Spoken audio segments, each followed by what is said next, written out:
Thank you for listening to We Have Ways of Making You Talk. Sign up to our Patreon to receive bonus content, live streams, and our weekly newsletter with money off books and museum visits as well, plus early access to all live show tickets. That's patreon.com/wehaveways.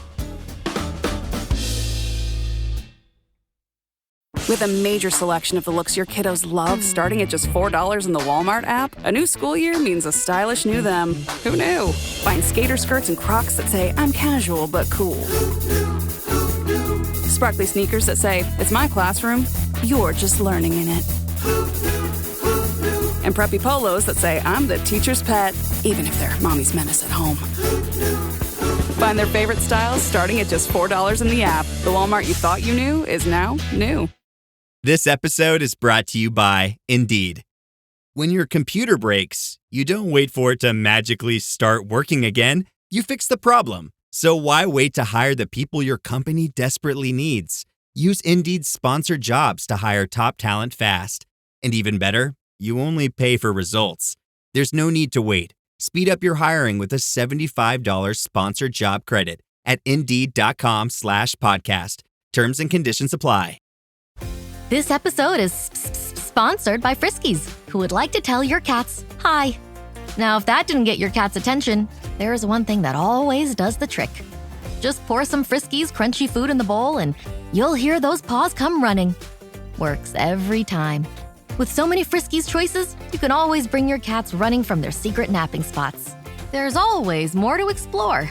See for yourself at Friskies.com or visit your local store.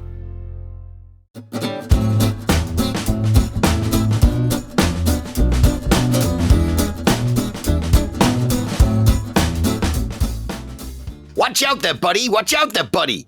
Welcome to We Have Ways of Making You Talk with me, Al Murray, and James Holland. And in a strange way, it's episode 3, but part 2, isn't it, Jim? Yes, because we've got to the Americans now. Yeah. And it's best in the West, of course. And you probably know by now how this works. But if you don't, here's a brief summary. For We Have Ways Fest on the 12th to 14th of September, what we thought we'd do is finally drive a stake through the heart of this endless arguing about which general's better and come up with a definitive answer on that exact question. Isn't that right, Jim? Yeah. Because, so much time that could be spent on other historical aspects of the Second World War is burned off with people having these weird arguments where they disagree about which generals are best in the Second World War on different sides.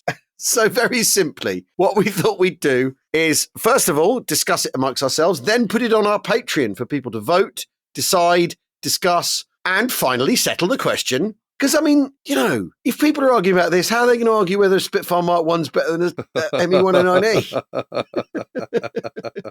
Yeah, and the bottom line is, this is obviously definitive. Yeah. And the exciting news is that overnight, since we were last recording, Harold Alexander has gone into top place in the British ones. Oh, man. He's a percentage point ahead. How many bogus accounts are you using? Dick McCreary's still got nil pois.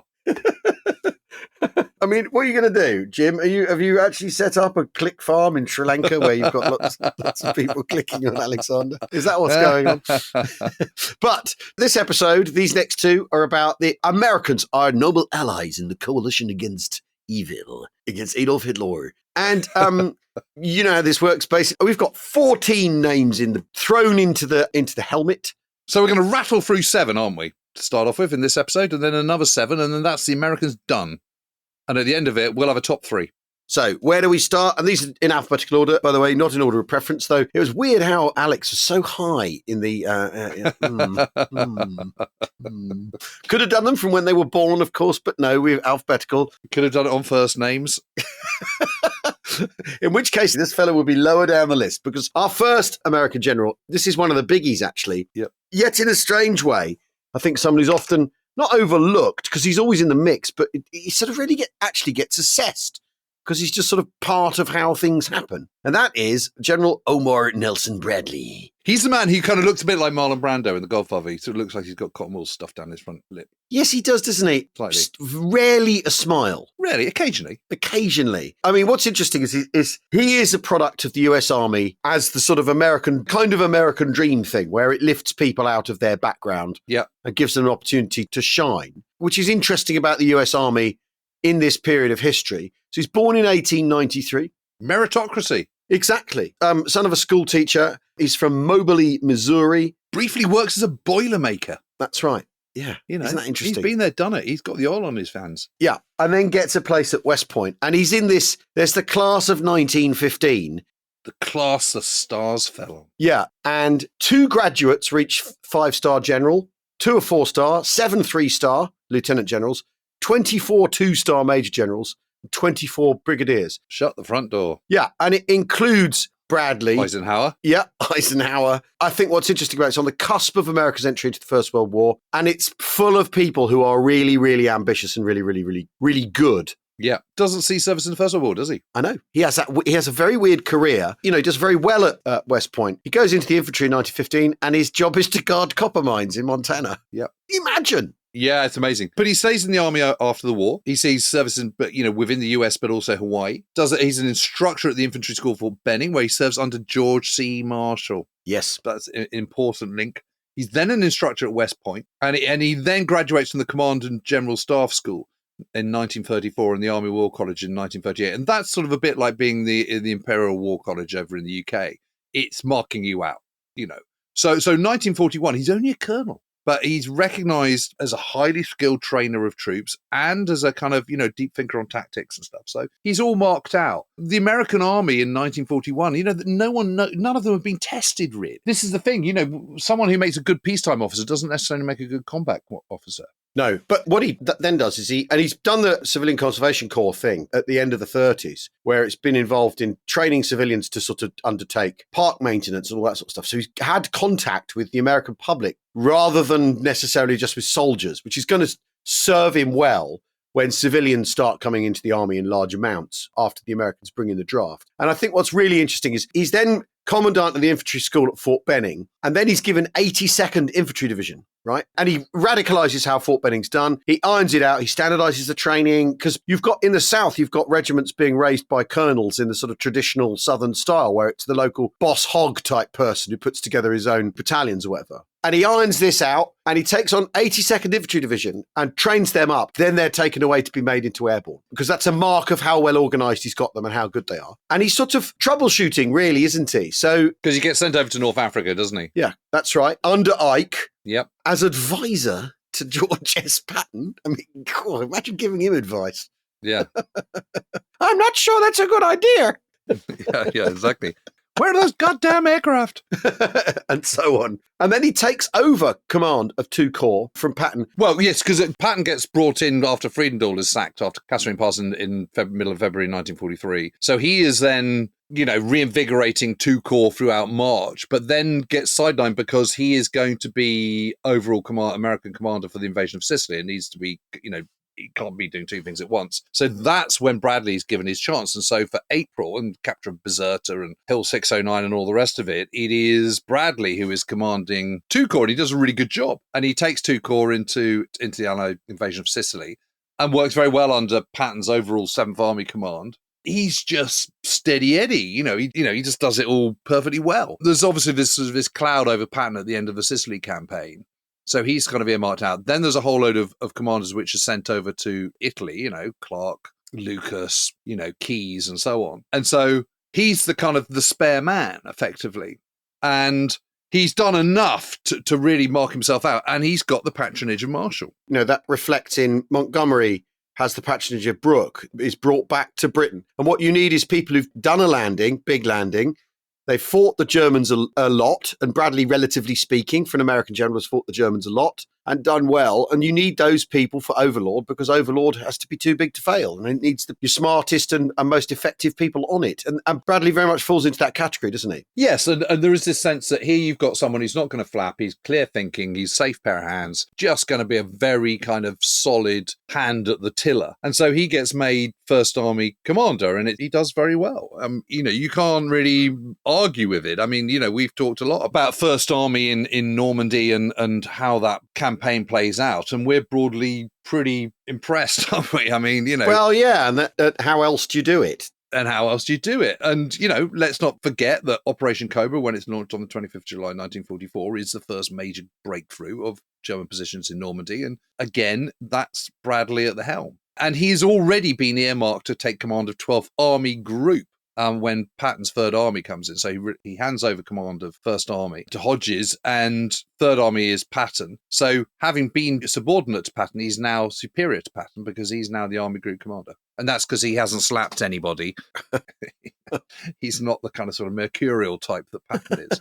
He sort of gets things wrong in the Ardennes, doesn't he? He finds himself a bit isolated. He's kind of stuck in Luxembourg, and he can't get to the northern part. So that means he's in the southern part of the bulge, and he can't get to the northern part of the bulge because there's this big dent in the line. Yeah, the night he starts, he's playing cards with Ike, isn't he? Yeah, but you generally get the sense that he's sort of out of sorts. Yeah. He's sort of found a little bit wanting. Yeah, exactly. But then so's everybody.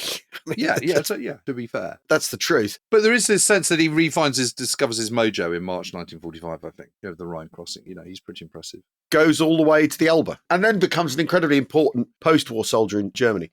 If what you want as a soldier is a safe pair of hands at the top, he kind of falls squarely into that category, doesn't he? Yeah. Yeah, and I think he's a good coalition team player. Yeah. He's not as cut and thrust as Patton, but good. I think that's sensible. I'm all in favour of being a bit cautious and saving lives, personally. And, he was much liked by his men. He was modest, unostentatious. Yeah. Although, actually, he's not that modest post-war. I mean, his autobiographies are quite self-serving and definitely got an ego. There's no question about it. His feathers get ruffled quite easily. But he doesn't sort of chase the headlines particularly. Well, that might be because there are bigger personalities who've grabbed some of the limelight, and he's thinking, well, hold on a minute. I was Patton's boss. Do you mind? But he's pretty good, isn't he? Yeah, he's pretty good. He's pretty good. Our next fellow, though, you in the last couple of years have come to rate extremely highly as a result of researching him. And this is Mark Wayne Clark. Well, yeah, I mean, the interesting thing about him is, when you're talking, who's the best commander, he has done such a huge range of roles. I mean, he has served in the First World War. He's been wounded. He's won a medal for gallantry.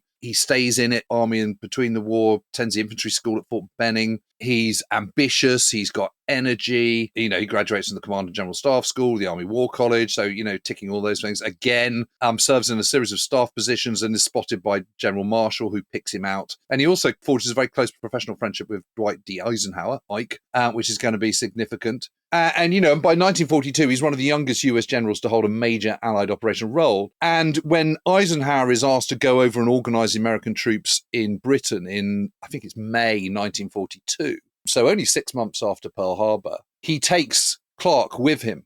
And when Eisenhower is appointed commander for Operation Torch, which is going to be the Allied invasion of Northwest Africa, it is Clark who is overseeing the planning of that. Yeah. And, you can't get away from the fact that 3 different invasion forces, one coming 3,000 miles, one and 2 coming 1,000 miles, all land pretty much exactly where they're supposed to, pretty much on time.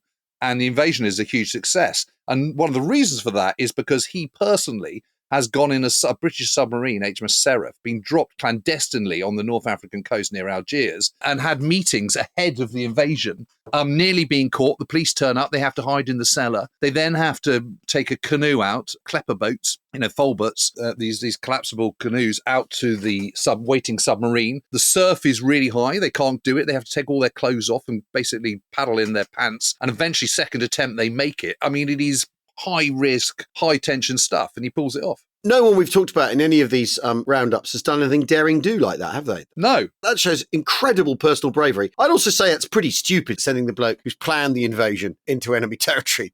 If he'd been picked up and they'd applied the thumbscrews, who knows what he'd have given away? You know what I mean? Yeah. I'm not saying that Mark Clark would have succumbed, but you know what I mean? That's incredibly harebrained. But it's tenacious. He does it and he pulls it off, and it's a success. So, you can only praise people for successes, not for the failures that might have been. No, I guess, but there's a quantum of risk there. Well, his autobiography is called Calculated Risk. Well, there you go. There you go.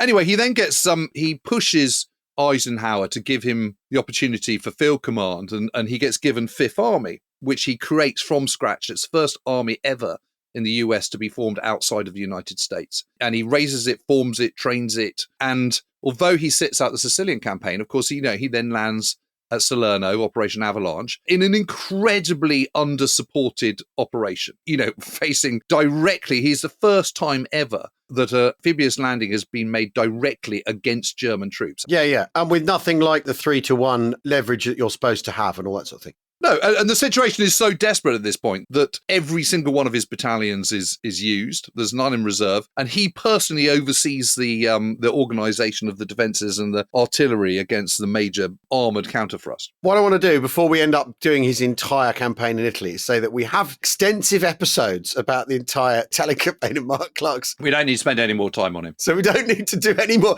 But your thing about him is he's running this campaign that's always resource poor, that's always politically poorly resourced. In other words, it's a second thought. He's running a campaign that is in the shadow of tyranny of Overlord, where, we just said it, experienced people are being taken back to Britain because Overlord has got to be too big to fail. There's a sense that, for the invasion of Northwest Europe, we've got our best people on it. So what we've got in Italy is what we can spare. And he runs this incredibly complex, challenging campaign because of the terrain, because of the weather, because of the coalition forces he's got. Because of the weight of expectations.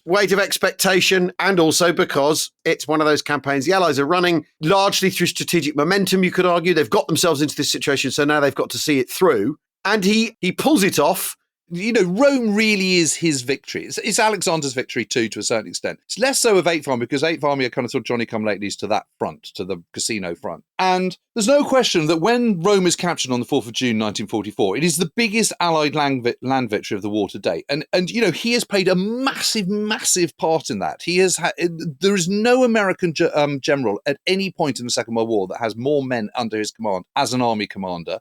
And there is no American general that has such a polyglot force as well, of different nationalities as well. Yeah. He has, as well as all the North African, Algerians and Moroccans and Tunisians, he has French, New Zealanders, etc., Indian, all under his command. Yeah. When Alex is bumped up to Army Supreme Allied Commander at the end of 1944, in the Mediterranean, he has to choose an army group commander. And the really obvious choice for him would have been Dick McCreary, who is 8th Army Commander at the time, who is known very well, who used to be his former Chief of Staff and who is British in a predominantly British theatre. He doesn't do that. He chooses Mark Clark. Why does he choose Mark Clark? Because Mark Clark is the best man for the job. So he ends up an army group commander.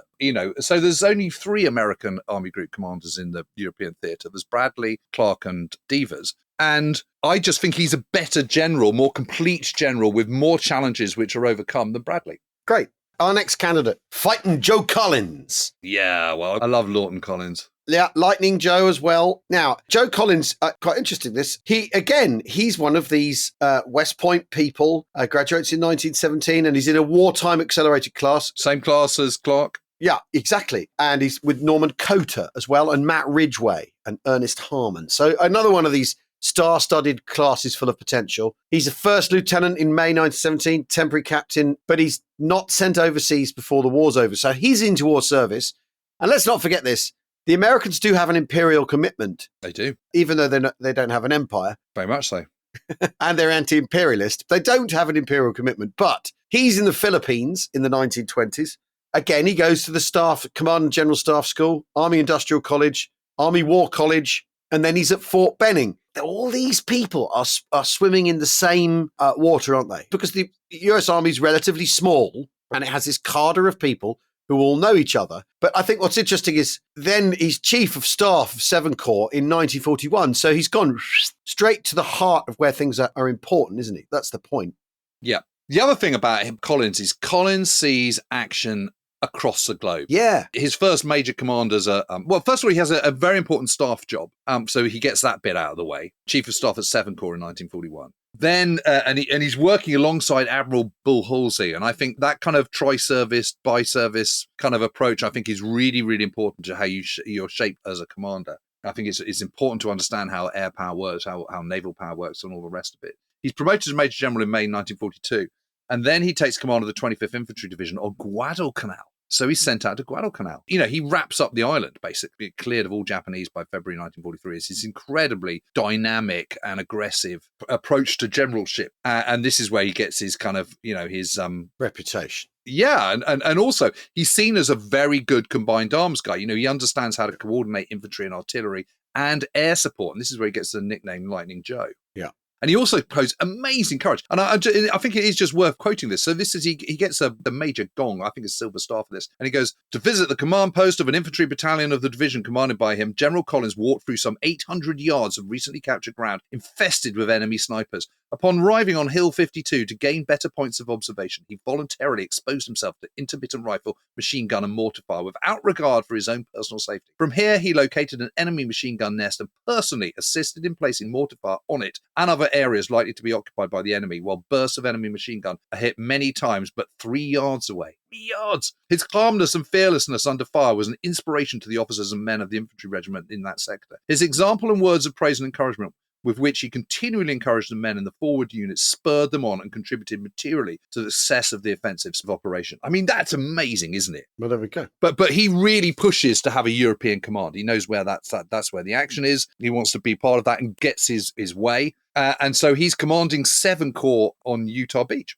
Operation Overlord. Yeah. Straight in at the sharp end in the other theatre. They do very well. Again, 7 Corps do very well in Normandy. Capturing Cherbourg, of course, breaking out as part of Cobra. He's decisive about that. He's sacking the commanders that don't come up to scratch and replacing them. And 90th Division becomes one of the great infantry divisions of Northwest Europe. It starts so badly and ends up an absolute machine, yeah. And that's also being filtered down from him. So I think that really, really counts. And I think the thing that really is important is the key part he plays in Operation Cobra, which is the breakout. He's very involved with the planning for that. And it is his decision to send in his armour earlier than anticipated on the 26th of July, when he sniffs a breakthrough. It's also him who's pioneered this idea of taking infantry on the tanks. So armour and infantry kind of moving together forward to the front. And it is a huge, huge success. And a huge amount of credit for that goes to him, I think. And then they're into Belgium by early September. The Siegfried Line in autumn and the Hurtgen Forest, which is a slug fest, isn't it? Yep. The thing is with Collins is he's one of these people who sort of, if it weren't for better known people, he'd be better known. You know what I mean? Yeah. I mean, there's in terms of his drive, tactical nous, operational awareness, big picture stuff. There's nothing between him and Patton. There's nothing. But he's not Patton. But he's a good-looking fella. He's got sort of film star good looks and all the rest of it. And, again, he's liked by his men. And he has a fantastic post-war career. I mean, he is absolutely tip-top, this guy. He's one of the very best, I think. Okay. And now we move. Yeah, and you mentioned his name a moment ago. We'll do one more before the break. And this is someone, it's the 3rd Army Group commander in the Northwestern European theatre that people stubbornly refuse to have heard of. Yeah, he's an Army Group commander. He's one of 3. He's one of 3 Army Group commanders. Exactly, but people still haven't heard of him, right? They've heard of divisional commanders and army commanders and corps commanders, but Devers, General Jacob Devers, tends not to be on people's radar, which I think is extraordinary, really, isn't it? Yeah, it is. I mean, I suppose so. I think the thing is he's not involved in the early parts, and he's a staff officer for much of the early. He's older. He's born in 1887. He's a West Point graduate of 1909, not 1915 or 1917, like the Stellar guys. So there's almost a sense that he's kind of, almost sort of missed it. But he's attended, he's done all the usual stuff. He doesn't see any action in Europe in the First World War. He's a trainer, he's an organizer of artillery units. Artillery is his background. He's at Commander General Staff School, Army War College, blah, blah, blah. Yes, ticking all those boxes. But he is the chief of the armoured force from May 1941 to May 1943. So he's a pioneer of that. Yeah. And I think that's, he's a big advocate for improved tank designs. He's one of the pushers for the Sherman. We can all thank him for that. He was responsible for developing training doctrine at Fort Knox, which is a sort of armour centre. He's a lieutenant general by August 1942, but then he does get sent over to the ETO. He's a planning guy. He's a staff guy, becomes deputy supreme commander in the Mediterranean under Jumbo Wilson. So this is from early 1944, rather. So Eisenhower stops being supreme allied commander in the Mediterranean, goes back for Overlord. Jumbo Wilson, who's British, takes over. He's his deputy. Devers he's just a bit older. He's just a bit more of an old man. He's a great diplomat. He's a good coalition officer. He's not spiky. Well, you do get the sense here that what he does is he comes in and takes over once the high winds have passed, if you see what I mean. A little bit. Once you don't need a young, energetic man who's going to burn himself out to get this done. You get him in next, possibly as a deputy, as a safe pair of hands to sort of steady the ship and straighten lines and stuff, right? Yeah, I mean, like Clark, he's a multinational, so he's got the French First Army under Delattre de Tassigny, who is prickly, like all the French, and tricky to deal with, and he deals with him pretty well, I think. His move up the Rhine, and into southern Germany and Bavaria, is extremely competent. You can't fault him at all. what he does. He doesn't have the kind of obvious chutzpah kind of dynamism, and he doesn't have the wealth of frontline experience that some of the other, that Bradley has or Clark has. He just doesn't. So I think that's what works against him. I think the fact that he's, as you say, coming in after the kind of heavy winds have blown through is the sense. And that's not his fault. It's just the way it is. This is the guy who's in charge of Dragoon, which is an overlooked campaign. So the fact that you have an overlooked general in charge of an overlooked campaign, these things sort of sit together, don't they? It shouldn't be much of a surprise. Anyway, we're going to take a break and we're going to return with 3 more American candidates for Best in the West here on We Have Ways of Making You Talk. We'll see you in a moment. Hey, it's Paris. I love sparkly things, right? Like stars. Duh. And thanks to Hilton and AutoCamp, I just slept under them. Picture me serving looks by the fire outside my luxurious Airstream, making s'mores with the kids, while a national park is our backdrop. The great outdoors meets Hilton hospitality. That's hot. Explore all the new ways to stay at Hilton.com. Hilton for the stay. Hey, it's Ryan Reynolds here from Mint Mobile. Now, I was looking for fun ways to tell you that Mint's offer of unlimited premium wireless for $15 a month is back. So I thought it would be fun if we made $15 bills. But it turns out that's very illegal. So there goes my big idea for the commercial. Give it a try at mintmobile.com/switch. Upfront payment of $45 for 3-month plan equivalent to $15 per month required. New customer offer for first 3 months only. Speed slow after 35 gigabytes if network's busy. Taxes and fees extra. See mintmobile.com. Got some good news for your ears. More of that good stuff is coming up. And even better news for your hair. The best hair care is at Sephora. They've got all kinds of products for every kind of hair. From brands like Amika, Kerastase, Day, and K18. You knew where to get great audio. Now, you know where to get great hair care, too. Sephora. Good news for great hair. Shop hair care now at Sephora.com.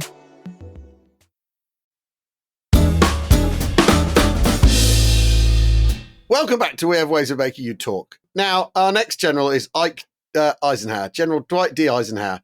So, we don't really need to say that much. Humble beginnings, goes up, staff officer, he's done all sorts of interesting things. He's the guy who's kind of helped write the official history of the First World War. So he knows Northwest Europe, for example, been all over those battlefields. Marshall, MacArthur. Yep, served in the Philippines, blah, blah, blah. Gets picked out by Marshall to take, because we've already talked about him in Torch. Yeah, okay, let's just say it. He's absolutely brilliant. He is incredible. He's an incredible political general. I think he does have a nose. I think for military strategy. I think the way he grips the final end of in 1945, from the Bulge onwards, is really, really impressive. That decision alone on D-Day and the 4:15 a.m. on the 5th of June, sitting in the library at Southwark House, looking up and going, okay, let's go. For that alone, he deserves, a huge amount of praise. The pressure on his shoulders is just immense. Yeah.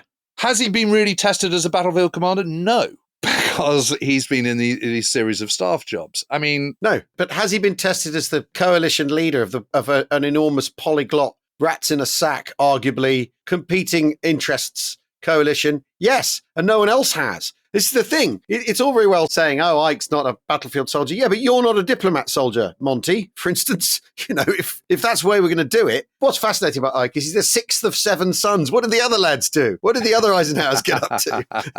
Is that a family of incredible fecund potential that was only one son was tapped? Brother of the more famous Dwight, yeah. But his career is sort of, they pick him early. I think what's really interesting about this is that the American Army, Marshall, really decides on him very early on that this is the guy who's going to end up running these things. Because, as you say, he's picked for Torch 6 months after Pearl Harbor. They know immediately who they want running their big campaigns and their difficult campaigns that they've not done before, amphibian campaigns. And it's him. And it remains him right to the end. I think that's really, really interesting in itself. How good they are at finding the right guy and how they stick with him and back him is a mark of his talent, right? Well, there is this moment where the Tunisia campaign isn't going very well, and the sort of, and it's now January 1943, and it's a Casablanca conference, and he gets called in, and Roosevelt has a one-on-one with him, and he's really nervous about it. He thinks he's going to be fired. And Roosevelt immediately reassures him, says, no, you're doing a great job. But he says, but just tell me, how long do you think it's going to take for the Tunisia campaign to be over? And he says, 15th of May. And it's over on the 13th of May. From then on, he's fine. He's fine. He's golden. You know, one of the reasons why the Allies are so successful, Western Allies are so successful in the war is because of that singleness of purpose, that sense of coalition, that sense of coordination, cooperation, unity, not deviating from the kind of main aim. And that is really down to him. He's a towering figure. From a towering figure to a figure who leapt off towers, it's Jumpin Jim Gavin. Yeehaw. Yeehaw. And again, if you're a regular listener to this podcast, you know that we have a very soft spot for Jim Gavin, and even soft enough to forgive his great howler at Nijmegen, perhaps. Now, Gavin is an American dream soldier, isn't he? Let's be honest now. He's orphaned in early life. He's placed in an orphanage. Born in 1907, so he's young. Yeah, he's a youngster in Brooklyn. He grows up in very modest circumstances, lies about his age to join the army, and manages to get in and the Coast Artillery in Corregidor in Philippines. He ends up then gets himself on service merit, gets himself into West Point. Well, and on coaching, teaching himself. So he gets the academic qualifications by learning in his own free time with no teachers. Yeah. Very, very, he's athletic, he's strong, he's very, very pushy, gung-ho, and he's done Fort Benning Infantry School, Command General Staff College School. So this is a guy who's going far, whatever happens in the American Army. And then he goes to the École Supérieure de Guerre in France in 1939 as an exchange officer. But what he does, and we talked about Windy Gale in this context, he's one of these people who sees a future avenue of warfare in the German airborne successes in 1940. He immerses himself in studying this stuff. And of course, the Soviets have been showing off that they could throw people out of airplanes in the 1930s. He's right in at the very start when the Americans set up their airborne program and becomes Mr. Airborne, basically, carves out a space for himself because he's so bright and because he's so sort of assured. Who writes the manual? So, I mean, I think what's really, the airborne manual, FM 3130, I think what's really amazing about him is this is a guy who is self-taught, then teaches, writes manual, carries out operations based on manual that he wrote himself. That, it's a sort of, if you believe in people being able to master their own destiny, then Jim Gavin is a person who did. Yes, I mean, I've got a copy of his own personal notebook that he kept on inspiring generals throughout history. And it's just a little notebook which is handwritten in his own, own hand, and it's sort of notes on Hannibal at Canine and stuff like this. It is absolutely amazing. So he's incredibly well read. He just hoovers it all up. He's a real thinking man, like Tuca. He just doesn't stop thinking about, what possibilities, how can you do things better? He's constantly jumping into action as well in North Africa, in Sicily, in Italy, Salerno. He did a daylight jump. Then he's in Normandy. I mean, he's just amazing. Well, and he experiences the thing that airborne people may have written a manual about airborne operations. He experiences the thing that's the truth of them is once you land, you can be a doughboy or a brigadier, but you're going to have to find other people, fight, probably with your own personal rifle or carbine or whatever, and get into it long before you can make any command decisions. And Gavin understands that intrinsically, doesn't he? He knows right from the start, because that's what happens to him in Sicily. That's what happens to him in Italy. It's what happens to him in Normandy. It happens again and again and again. And he is just immense at Lafayette, and that holding that line on the Murderay. That's him. He's doing that for kind of 3 days, 2.5 days or whatever it is. I mean, he's absolutely incredible leadership. And then Market Garden, of course, I mean, he's clipped his back, hasn't he, when he lands? So, yeah, so he's in agony for the whole thing. And afterwards says, of course, it was a perfect airborne show. We'd all do it again. Yeah, so you might have got that a little bit wrong. But what he does get right is he says to Lindqvist, he says, when you attack from the eastern side along the river. Oh, dear. No, of course, Lindqvist doesn't do that. No, so had he done it, then he would have got the bridge on the first day. But Gavin then goes on to have a fascinating career as ambassador to France under Kennedy and stuff like that. He's a really impressive man. He's a very, very impressive man. And he's also, I mean, without being sort of too rosy about the US Army, he's an example of how it, at that stage in American history, is taking people from any background and giving them the opportunity to turn themselves into sort of gleaming, influential and important people. So far, so many of the people we've talked about have been examples of that, which I think is really, really interesting. Yeah. And finally, best of the West. This is your doppelganger. When you had your King Charles moustache and put a helmet on, you look just like Ernest Harmon. Honestly, look at the pictures of him. It's just uncanny. Let me just pull him up. We'll leave this in. Am I to be insulted, ladies and gentlemen? No, not at all. He's an absolute legend. Oh yeah, bang on. Yeah, absolutely right. Old gravel voice. Yeah, I mean, look at him. He's fantastic, isn't he? That is you. I'm looking at the picture of him with his M43 with his binos around his neck. You know that one? See that one? Yeah. Oh, yeah, just absolutely bring it on. Or standing in the tank with his tank helmet does look on. very strong. His gravel voice. So he's okay, man, we got to get forward. He's one of these guys. We got to get through the hurricane. I know it's a shit show, but we got to do it, lads. Cavalryman, though, right? That's the thing. And I don't think we've had an American cavalryman yet. Actually, we've had armoured people who become armoured people. I rate this guy really highly, by the way. I think he's the absolute nuts. Well, go. Tell us who he is. Well, he's just fantastic. He's just like he's a proper fighting general. He's tough as old boots. He's a cavalryman, so he gets the whole kind of mobile warfare picture. He's done a bit of staff stuff as well. He's in the same West Point graduates as Clark and Ridgway and Cota. And he very much calls a spade. There's no getting around that. But he's absolutely key to kind of development of armour warfare. And by May 1942, he's Brigadier General. And then he takes command of 2nd Armoured Division's Combat Command A. You know, they're divided into Combat Command A, you know, they're effectively brigades. And then he's part of the Western Task Force for Operation Torch. And he's sent in to act as a troubleshooter after setbacks at Kasserine Pass. He's very good at kind of kicking out crap commanders and putting new guys in, and reporting back to Eisenhower. And, you know, he's an arse kicker. You know, he then takes over 1st Armoured Division in April 1943 for the final stages of the Tunisia campaign, does really, really well in that. Then commands 1st Armoured in Sicily. Then is involved in the war in Italy later on. And then he's moved over to take 2nd Armoured Division, which of course is Hell on Wheels. It's the best name. It's the best name. And they have incredible reputation. They're hugely effective. You know, they're the guys in Operation Cobra and all the rest of it in July 1944. And he plays a key role in the Ardennes counteroffensive. You know, 2nd Armoured Division then. They kind of come and rescue everyone. And then he's promoted to take command of 22 Corps in January 1945. And again, you know, he just does really well. He's fast, speed. Come on, boys, let's go. Absolutely visible front. You know, he's riding in a tank. You know, he's, you know, everything you imagine a kind of, you know, from the war movies that an American armored general is. You know, he's great. Yeah, I think it is fair to say not someone that everyone might have heard of, right? No. And I think because had he got higher, we'd probably know higher sooner. We'd probably know his name, wouldn't we? More readily. Anyway, well, there we go. There's 7 of the best in the West US generals. We hope you've enjoyed that. In the next episode, we will be working our way through another dirty half dozen and a bit. And then after that, the Germans. Thanks very much for listening. If you want to listen to all these in one go without adverts, then of course, you know, we don't like the hard sell on this podcast, but if you want to not bother with the adverts, are you on a special diet still? I can't remember. No, I gave up. Pass the biscuits, will you?